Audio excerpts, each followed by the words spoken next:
Sejam bem-vindos a mais um Eu Famoso, o meu e o seu canal. Canal que toca corações, um canal que ensina e um canal que traz conhecimento para você e sua família.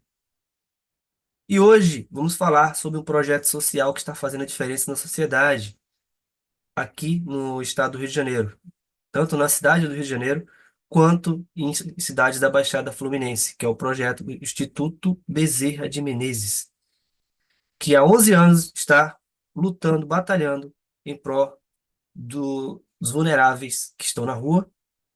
Mas antes de continuarmos, já peço, deixe seu like, se inscreva no nosso canal e ative as notificações. E compartilhe, também. Comente aqui nos vídeos, coloque um projeto social que você queira ver aqui também. E, acima de tudo, leve amor e leve conhecimento ao próximo. Então, sem demoras, solta a vinheta, editor.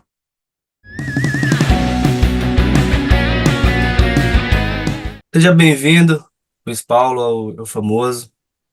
É um prazer falar um pouco desse projeto que, pelo que eu vi, ele não só abrange a questão, a entrega do alimento, mas também a parte psicológica, a parte social em si. Ele fecha um ciclo ali que essas pessoas precisam desse acolhimento.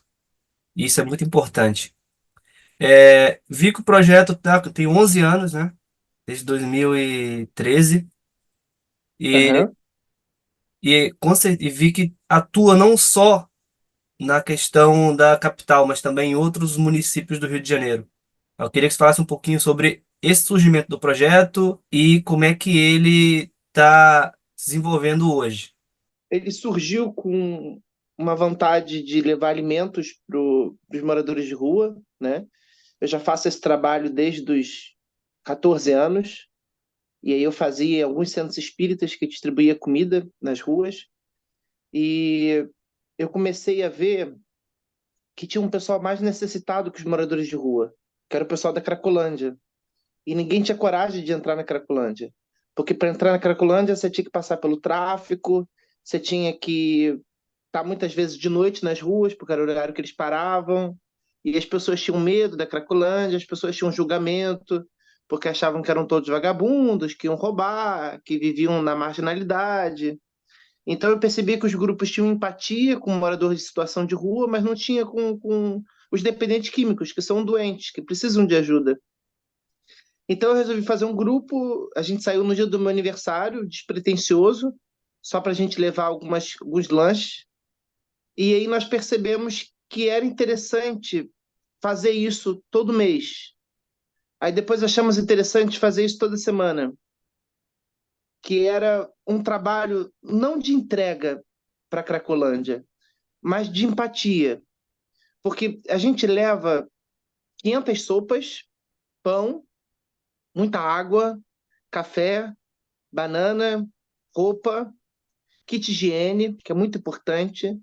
Tem um grupo Contagiados pelo Bem que desde o início entrega para a gente kit higiene.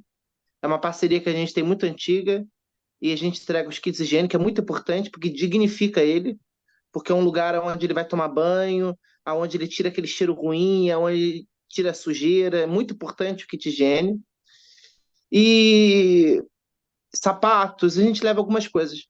Mas aí, com o passar dos anos, nós percebemos que o mais importante não era as coisas, era estar ali, era conversar, era ouvir, era uma atenção que a gente dava.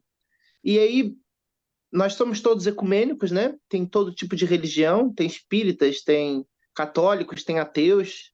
Nós temos muitos ateus no grupo, mas na Cracolândia eles são muito evangélicos, né? Tem muita gente ali que fala muito em Jesus, em Espírito Santo. E eles pedem que a gente faça uma oração, a gente faz sem problema nenhum. Que a gente não acredita na ideia da religião, a gente acredita na ideia do amor, da empatia. Então, eu como psicanalista, eu acredito muito na escuta. A escuta é muito importante. Então, estar ali para ouvir as demandas é importantíssimo, porque ninguém está querendo ouvir as demandas de um dependente químico da Cracolândia, que é o baixo do baixo do baixo da sociedade.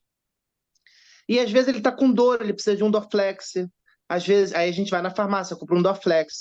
Às vezes ela precisa de um absorvente, a gente compra absorvente. Então, assim, é escutar a demanda. Às vezes ela só quer desabafar.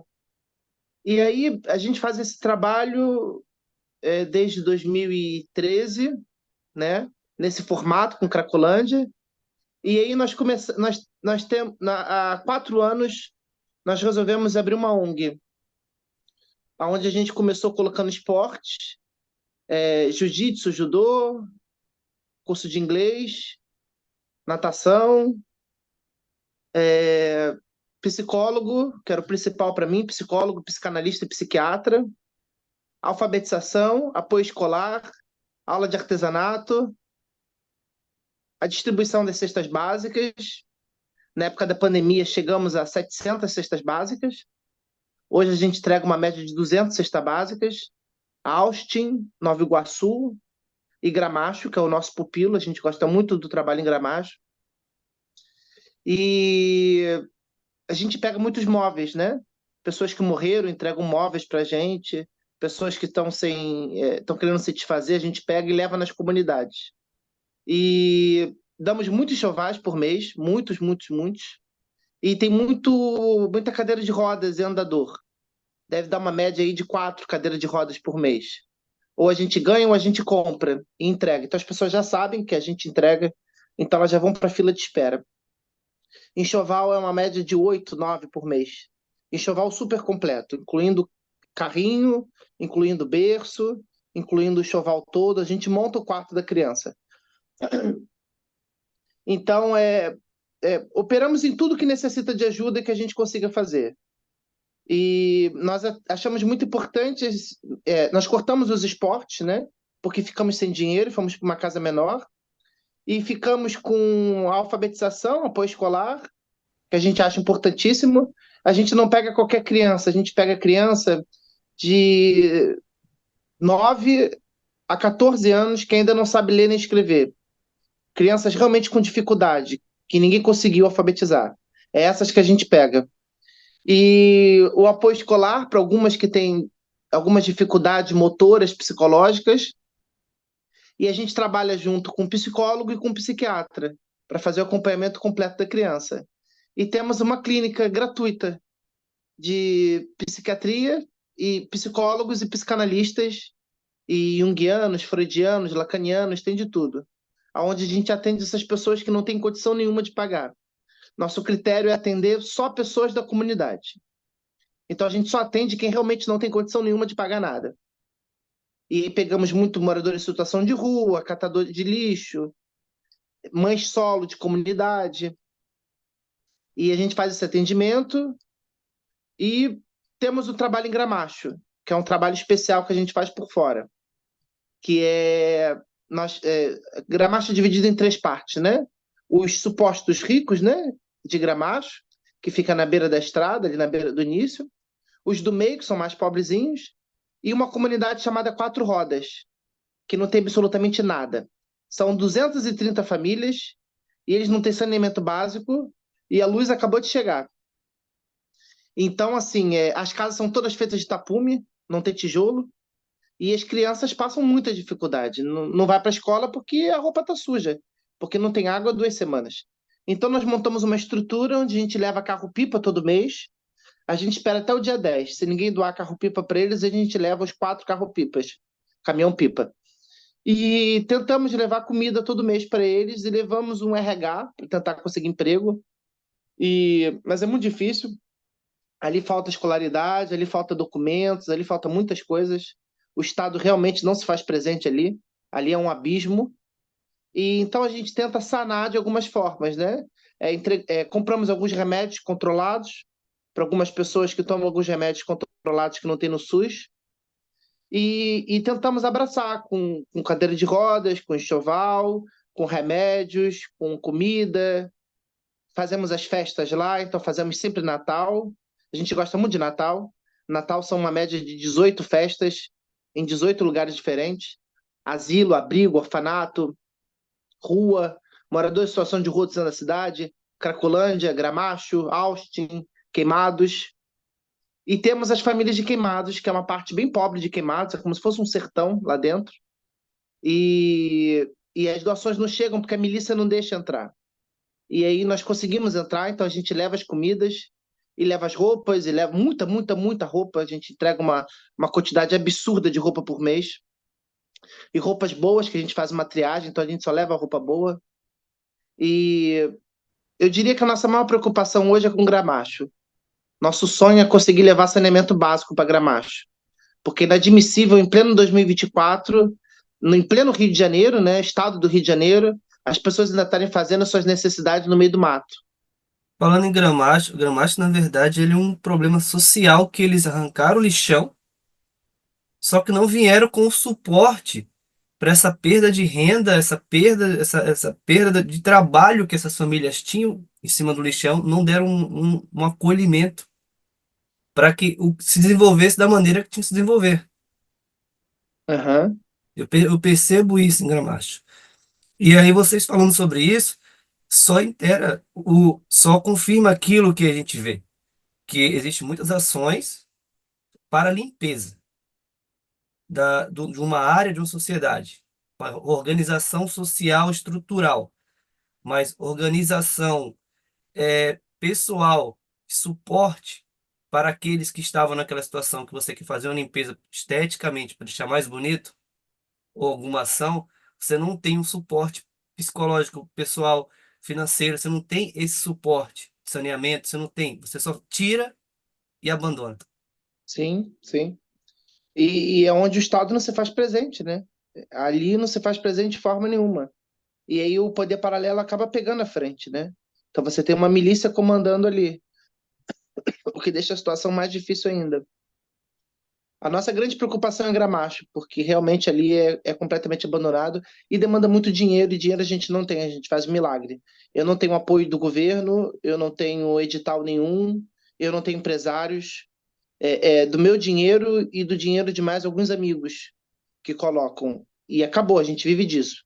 Então é todo mês um stick puxa de dinheiro para lá, para cá. A gente não consegue fazer mais. Eu acho que a gente faz milagre com o que a gente consegue. Mas o nosso sonho era fazer mais por Gramacho, mas a gente não consegue.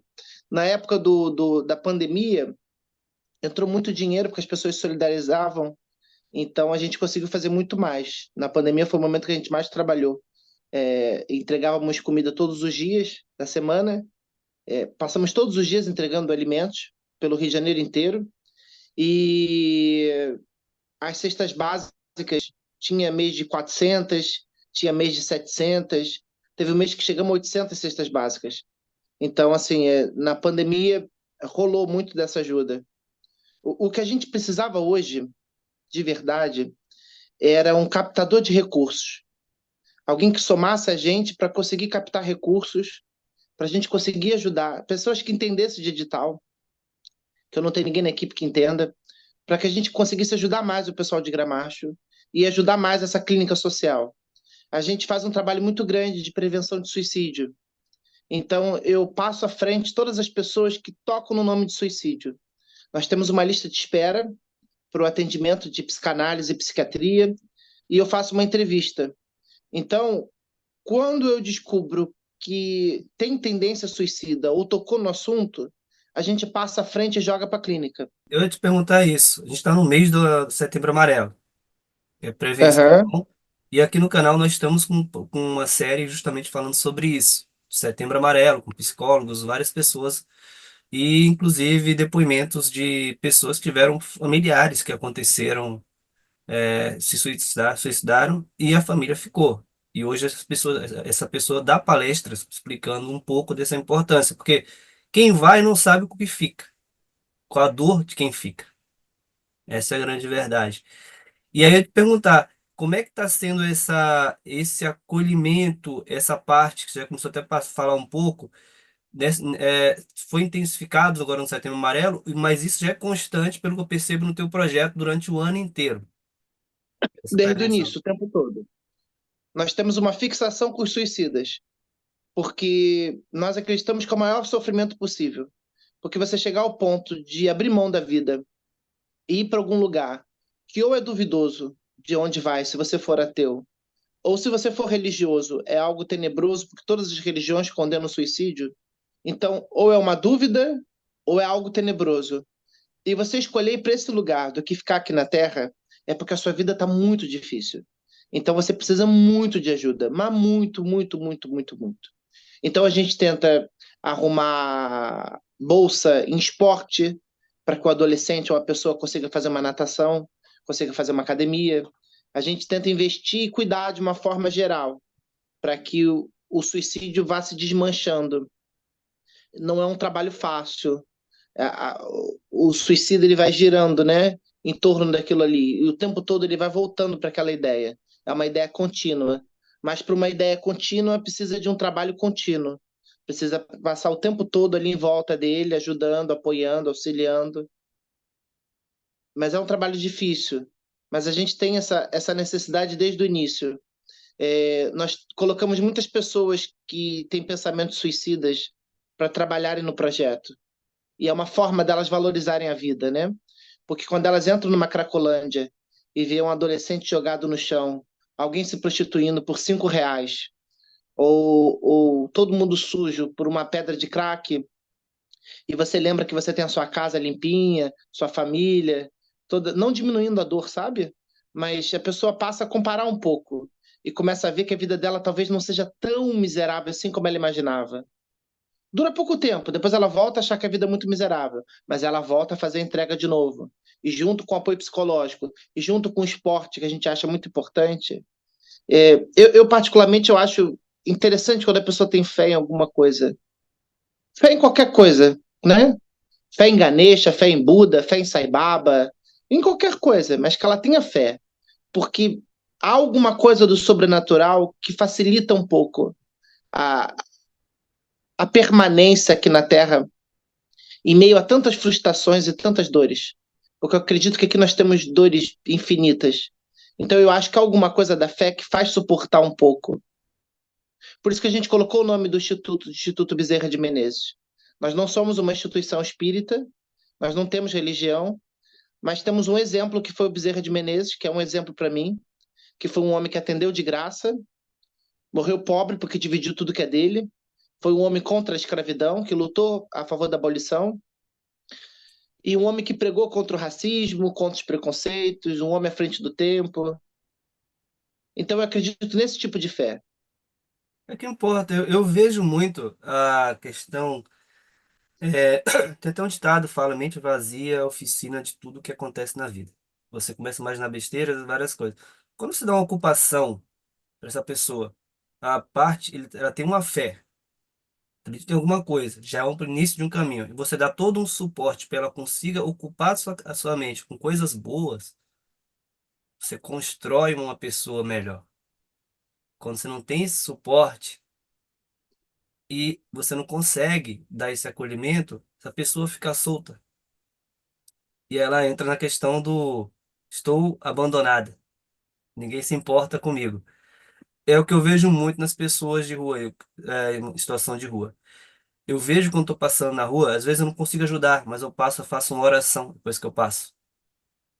Porque é um acolhimento indireto. Eu dou um bom dia, uma boa tarde, faço minha oração. Passando, continuo andando, mas faço minha oração. Mas eu parei para ver aquela pessoa. Você vê essas pessoas invisíveis na rua. A pessoa passa e nem olha.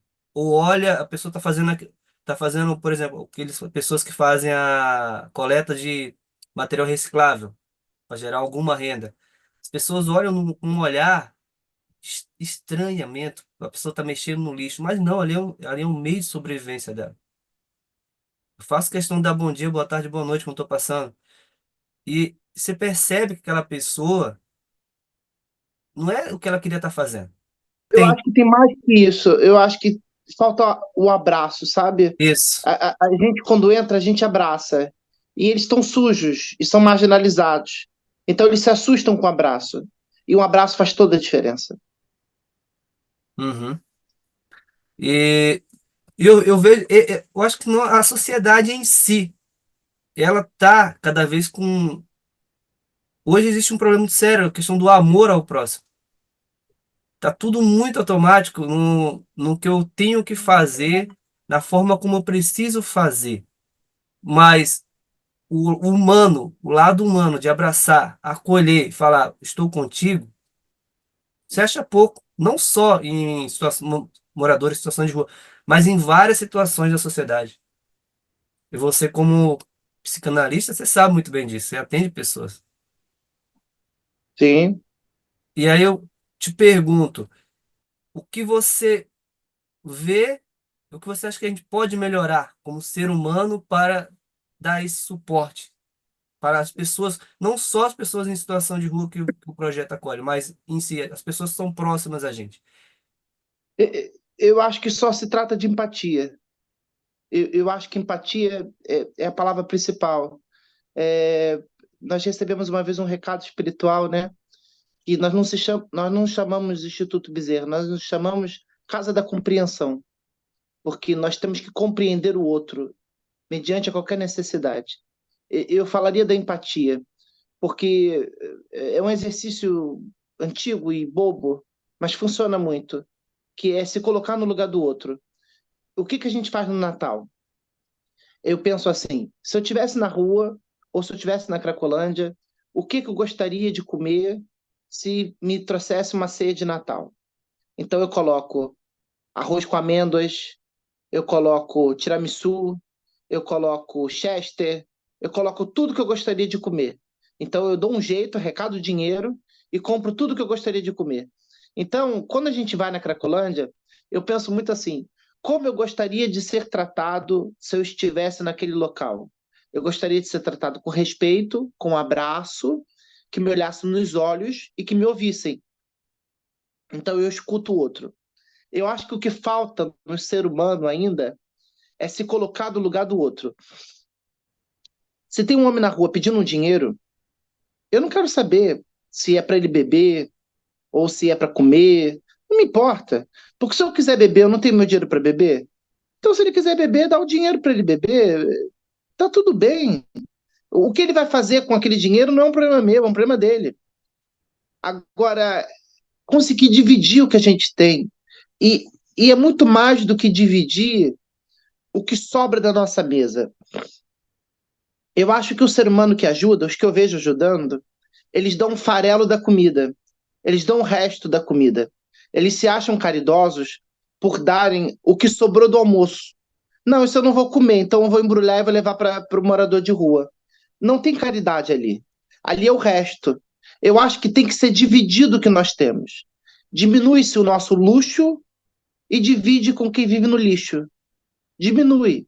E vamos dividir o que a gente tem. Empatia e dividir o que a gente tem. Eu acho que isso funciona. Dá para todo mundo beber, dá para todo mundo comer, dá para todo mundo viajar. Se dividisse, todo mundo conseguia ter uma vida melhor. Mas ninguém pensa em dividir. E se você fala muito nisso, te chamam de comunista e te xingam. O Noel de Câmara falou muito sobre isso. Sobre ser chamado de comunista quando falam em divisão. É porque é uma coisa assim que assusta as pessoas, né? Você está acostumado a disputar aquele capitalismo selvagem, o meu é meu, eu conquistei e você corre atrás do seu. É porque a ideia da sociedade é acumular. A ideia é que você acumule o máximo possível. Eu acho tão triste quando eu vejo a morte de um banqueiro, que eu fico pensando, para que que ele teve 2 bilhões? Nem o tataraneto dele vai conseguir gastar esse dinheiro todo. Quantas pessoas ele poderia ter ajudado? E esse dinheiro todo do banco, em cima de juros especiais, em cima de cheque especial, em cima de juros exorbitantes, é um absurdo, é um crime, são agiotas. E o quanto que esse dinheiro poderia ter ajudado, o quanto esse dinheiro poderia não ter prejudicado, para você ter bilhões numa conta, para quê? Para que isso? Isso é uma cegueira. Alguém inventou que isso é bom. Não é. O segredo não é acumular. O segredo é dividir. E as pessoas não entendem isso. Que o segredo é dividir o que você tem. Para que 200 sapatos? Você só tem 2 pés. Aí aparecem as blogueiras com 200, 500, 800, 900 sapatos. Todo mundo curte, todo mundo acha bonito. Eu acho tenebroso, é egoísta, é triste, é desumano, é decadente. É decadente total. Eu estava ouvindo uma. Estava conversando com a minha mãe, ela comentando de uma moça que tem uma situação financeira muito boa. E ela foi um dia ajudar, questão de arrumar o guarda-roupa dessa pessoa, e ela perguntou, cadê as outras roupas? Aí ela falou assim, não, não precisa. Ela falou, mas os vestidos chiques, vestidos grandes, bonitos, ela, não, quando eu preciso eu alugo. Porque para que eu vou comprar um vestido cheio de, cheio de coisas, muito dinheiro, ficar com muita coisa acumulada, só vai encher o guarda-roupa, e eu só vou usar uma vez ou duas. Para que isso? Sim, Eu acho que a gente passa nesse ponto, esse exemplo, na questão da o que é necessário, o que é útil, o que é fútil. Que a gente começa a dividir. O problema é que a gente não consegue ter essa divisão. Saber até que ponto essa minha linha tênue de compra ou de consumismo, ela ultrapassou os limites. É só e se torna só por status. E aí eu vejo sim. muito isso. Agora, te perguntar, como as pessoas podem ser voluntárias do projeto de vocês? Pelo Instagram, o Instituto Bezerra de Menezes RJ, ela consegue mandar a mensagem e aí eu respondo. Tem um WhatsApp lá também, e ela pode ajudar tanto na alfabetização, que a gente precisa sempre de apoio para alfabetização. Ela pode ajudar na feitura da sopa, na entrega, no trabalho que a gente faz em Gramacho, nas festas. É, Mas o que eu precisava hoje mesmo, o que eu realmente preciso hoje, é de alguém que me ajude a captar recursos. Alguém que entenda de computador, não precisa entender de captar recursos, que saiba mexer no computador, que tenha tempo e que consiga sentar e ver recursos como a gente consegue captar dos empresários, a lei ISS, alguma forma da gente angariar dinheiro para conseguir fazer as coisas funcionarem. Porque hoje está bem difícil. Está bem difícil. Eu tiro do meu bolso e eu não sei até quando eu consigo tirar. Então a gente tá muito sem grana. Então eu precisava de alguém que me ajudasse a isso, a captar recursos, a entrar em contato com o empresário, a tentar conseguir apoio. Não necessariamente de dinheiro. A gente pode conseguir apoio de alimento para levar para Gramacho. A gente pode conseguir apoio de roupa. A gente pode conseguir apoio de hortifruti. A gente pode conseguir outros tipos de apoio que não seja dinheiro. É porque tem muitos editais, né? Tem muitos editais que hoje que o dinheiro já está garantido. É só ter o projeto e ser É, agraciado pelo projeto. O projeto ser selecionado e você já tem o patrocinador, grandes empresas que já fazem isso. Isso é super importante mesmo. Eu tenho visto muito essa demanda, as pessoas comentando sobre isso, essa questão de ter a dificuldade da captação. Que sim, muita. o dinheiro está acontecendo, está rolando. Só que não tem gente que faça isso. Não, e geralmente quem ganha esses editais são as ONGs grandes. Porque eles exigem, alguns que eu fiz, eles exigiam que tivessem dois funcionários de carteira assinada. Você pequeno, com pouco dinheiro, você não consegue assinar duas carteiras. De jeito nenhum. Eu tenho dois salários hoje, mas não consigo assinar. Você pega como prestador de serviço, porque você não consegue assinar carteira de duas pessoas com pouco dinheiro. Senão diminui muito as doações que você vai fazer. Luiz, muito obrigado por essa nossa conversa. Imagina, eu que agradeço. Falar um pouquinho sobre do Instituto. Cara, assim, o que a gente puder fazer, a gente vai fazer e ajudar. Eu vou ver se eu consigo intermediar essa questão desse captador, essa pessoa que conheça. Conheço algumas pessoas, mas muitos deles cobram, né, cara? O problema todo tá nisso. Porque é um projeto, é uma coisa muito complexa para E você não escrever cobra um um projeto. pouco. Não cobra um pouco. Teve um Isso. que me cobrou 2.000 para botar cada edital. Eu falei, você tá doido? É Você que é tá doido? Com custoso. 2.000 eu compro vários enxovais. Não Aham. posso perder com isso. Isso aí. Numa coisa que eu nem sei se vai ser aprovado. Uhum. Mas assim, que o Instituto continue a crescer, com certeza vai crescer mais e mais e mais, porque o projeto que vocês fazem vai além do assistencialismo, vai no acolhimento ao ser humano, não só o superficial. E isso é muito importante hoje na sociedade. E por isso nosso quadro Eu faço a diferença na sociedade, esse quadro que a gente tá gravando. Porque são pessoas e projetos que saem do materialismo e vai para o, o que não é tangível. Entra, acolhe, abraça e, ao mesmo tempo, traz paz a essas pessoas que estão sendo acolhidas. Pelo menos naquele instante ou naquele momento que elas estão ali, tá? Aham. E pra gente, eu te perguntar, por que você ama o que você faz? Eu acho que Platão diz que tem duas perguntas que a gente tem que responder, que o mundo todo gira em torno de duas perguntas: o que eu sou e o que eu vim fazer aqui. O que eu sou, eu não faço ideia do que eu seja. Eu estou 18 anos fazendo terapia e eu ainda não sei quem eu sou. Estou em construção. Agora, o que eu vim fazer aqui, eu sei. É esse trabalho social. É diminuir a desigualdade. É fazer alguma coisa pelo próximo. É ter mais empatia. É ter mais amor pelo outro. Então, quando você descobre o que você veio fazer aqui, aquilo te movimenta. Aquilo te faz viver. Aquilo faz trazer sentido para sua vida. Aquilo faz trazer algum sentido no meio de tanto caos. Que eu acho que a vida é feita de dor, desespero e caos. É caos para todos os lados. É guerra, é fome, é cracolândia, é inflação, é o tempo todo problema. É a extrema direita, é o tempo todo problema para todos os lados. Mas aí, quando a gente sabe o que que a gente veio fazer aqui, faz toda a diferença. Eu acho que é isso que move. É saber o que veio fazer aqui. Eu acho que vai por Platão. E vocês que estão assistindo, depois que eu vi tudo isso, que olhem para si, aprendam e busquem sim olhar o teu próximo como a si mesmo, fazer sempre o melhor para ele. Que através do exemplo do Instituto Bezerra de Menezes, vocês possam fazer esse exame de consciência e entender, não estamos aqui sozinhos, estamos todos juntos buscando uma sociedade melhor, olhando ao nosso próximo.